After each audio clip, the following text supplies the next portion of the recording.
Oke, salam dan salam sejahtera. Semalam kita dikejutkan dengan satu berita panas dan palsu serta tidak bertanggung jawab apabila satu kenyataan di media sosial yang begitu trending mengatakan bahawa 15 ahli Parlimen BN sedia hilang kursi. Dan apabila saya membaca daripada kenyataan yang dikeluarkan juga mengatakan bahawa Putrajaya seramai 15 orang ahli Parlimen Barisan Nasional sedia meletakkan jawatan sebagai ahli parlimen untuk membolehkan pilihan raya kecil PRK diadakan bersekali dalam pilihan raya negeri PRN yang diadakan tidak lama lagi. Dan daripada kenyataan palsu yang dikeluarkan ini, yang mana menggunakan logo seolah-olah menyamai logo Sinar Harian, tetapi di bawahnya itu dia letak Sinar Hairan. Jadi dalam isu ini saya lihat Sinar Harian begitu pantas untuk menangkis serangan yang mana melibatkan Sinar Harian, yaitu kenyataan palsu. Sinar Harian hari ini mengeluarkan kenyataan mengatakan tidak pernah mengeluarkan berita bertajuk 15 ahli Parlimen BN sedia hilang kursi. Dan di sini juga Sinar Harian memaklumkan sebarang laporan rasmi dari Sinar Harian hanya boleh didapati di platform rasmi Sinar Harian. Daripada isu mereka yang tidak bertanggung jawab mengeluarkan satu berita palsu seperti ini, saya harap tindakan diambil segera oleh Menteri KDN dan juga Menteri Komunikasi untuk membendung perkara-perkara yang ini merosakkan ekonomi negara. Ekonomi negara akan melibatkan rakyat. Jadi apabila mereka keluar kenyataan seperti ini, maka dilihat oleh pelabur ataupun kita tahu ekonomi kita ini pergerakannya. Apabila keluar berita seperti ini, maka boleh menjejaskan. Kenapa mereka keluarkan berita palsu seperti ini? Inilah kerja-kerja pihak pembangkang yang mana kita tahu ini adalah bulan puasa. Tetapi mereka yang kemaruk dan gila nak mengambil alih kerajaan mengikut cara pintu belakang, akhirnya mereka membuat kenyataan-kenyataan seperti ini. Ini adalah sangat tidak bertanggung jawab. Inilah yang perlu Menteri Komunikasi, Menteri KDN harus siasat mereka ini. Dan isu yang mengatakan bahawa 15 ahli Parlimen BN bersedia hilang kursi ini walaupun palsu ya. Untuk pengetahuan kita rakyat ni ataupun kita semua, kalau betul apa yang dikatakan ini bersedia hilang kursi, maka betul lah mereka akan hilang kerayakan mereka kerana kita ada RUU N24 Parti. Tetapi saya tidak melihat bahawa 15 ahli parlimen yang dikatakan ini sanggup melakukan kerja ini kerana kita akan dilihat oleh rakyat sebagai menderhaka ataupun menyusahkan rakyat. Kamu dah diberi kemenangan melalui komponen parti kamu dan akhirnya kamu demi kuasa diri sendiri, kamu sanggup membelakangi prinsip kamu dalam berparti. Perkara ini kita boleh lihat apa yang terjadi dengan Azmin. Azmin adalah Menteri Besar Selangor yang begitu kuat dan begitu gah di Selangor, tetapi kalah. Begitu juga Zuraida Kamarudin dan beberapa lagi pengkhianat yang mana kata-kata ini tadi gagal. Jadi apakah mereka dalam Barisan Nasional, terutamanya UMNO, sanggup mengambil risiko ini? Saya yakin tidak ada siapa yang sanggup mengambil risiko ini kerana hari ini kita tahu apa yang telah pun terjadi dalam kerajaan yang ada, sedikit sebanyaknya telah pun berjaya mereka seperti Perdana Menteri memulihkan pelan-pelan. Kerana ekonomi ataupun apa yang telah berlaku, kerosakan terlalu besar, tidak semudah itu untuk kita menyelesaikannya dalam waktu yang segera. Dan dalam berita palsu ini juga, pada saya, apabila keluar kenyataan seperti ini, mereka mengambil risiko untuk mereka nak bentuk lagi satu kerajaan baru. Yang dapat kreditnya adalah pemimpin-pemimpin Perikatan Nasional. Siapa ada mereka? Adalah daripada PAS dan UMNO, PAS dan Bersatu. PAS adalah kerjanya mencucuk, yang mana ahli parlimennya akan terus kekal bersama dengan PAS itu. Tetapi yang menjadi mangsa adalah ahli-ahli parlimen yang gila kuasa, yang mana mereka-mereka yang terlalu tamak dan rakus akan kecundang. Kenapa saya kata seperti itu? Kita lihat, PAS ahli parlimennya tidak berganjak daripada parti mereka. Walaupun sedikit. Apalagi sekarang ni dah banyak. Mereka tidak akan berganjak dan mereka akan mencucuk ahli parlimen daripada terutamanya hari ini parti kerajaan. Apa yang berlaku?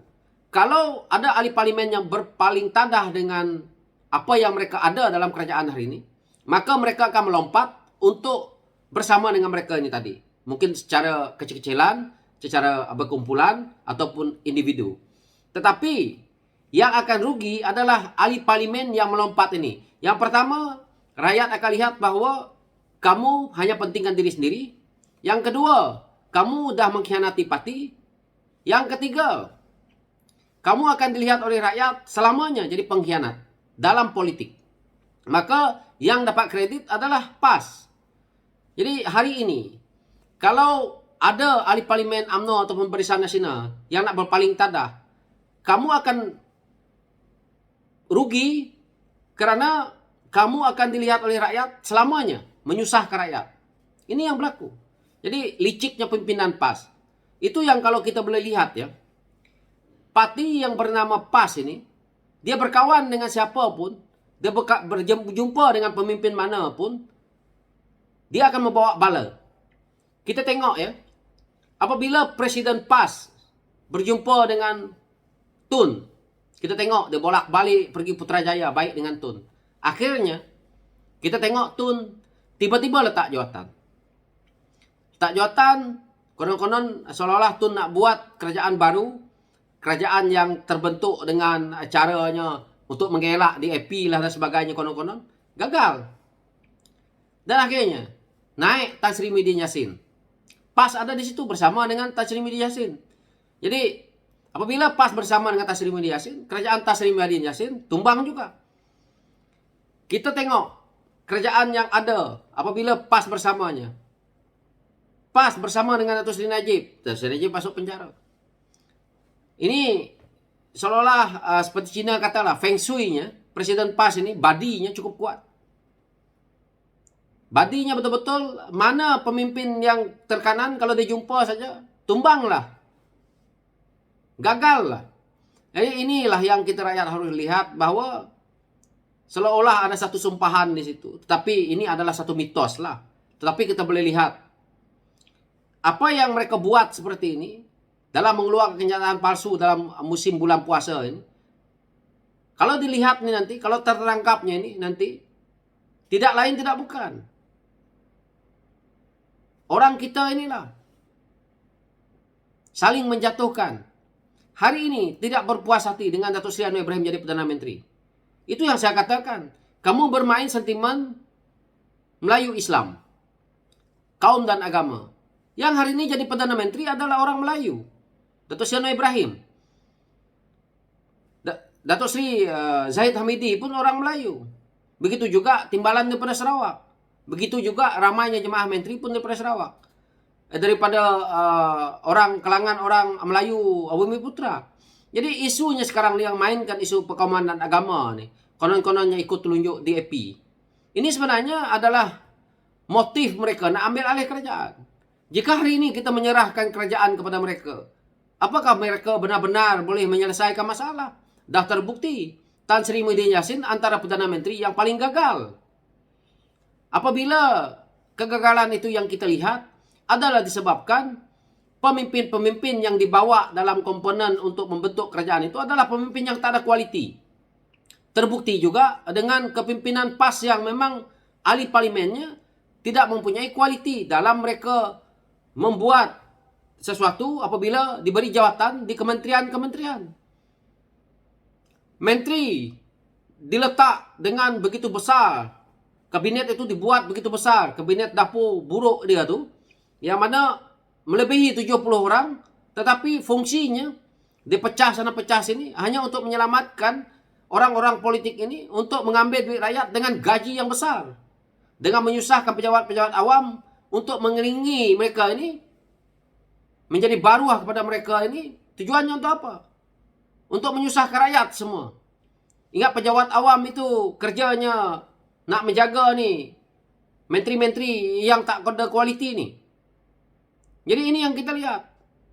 Nak escort sana, escort sini. Kasihan polis-polis semua. Ini satu kerja pembaziran yang telah kita lihat. Dan hari ini keluar kenyataan yang tidak bertanggungjawab seperti ini, maka pada saya harus dicari sampai lubang cacing, tangkap. Karena inilah yang menyebabkan ekonomi negara kita ini terbantut. Lepas itu kalau ekonomi kita ini tidak stabil, kita salahkan kerajaan juga. Tetapi kalau hari-hari macai-macai ini keluar kenyataan seperti ini, bagaimana?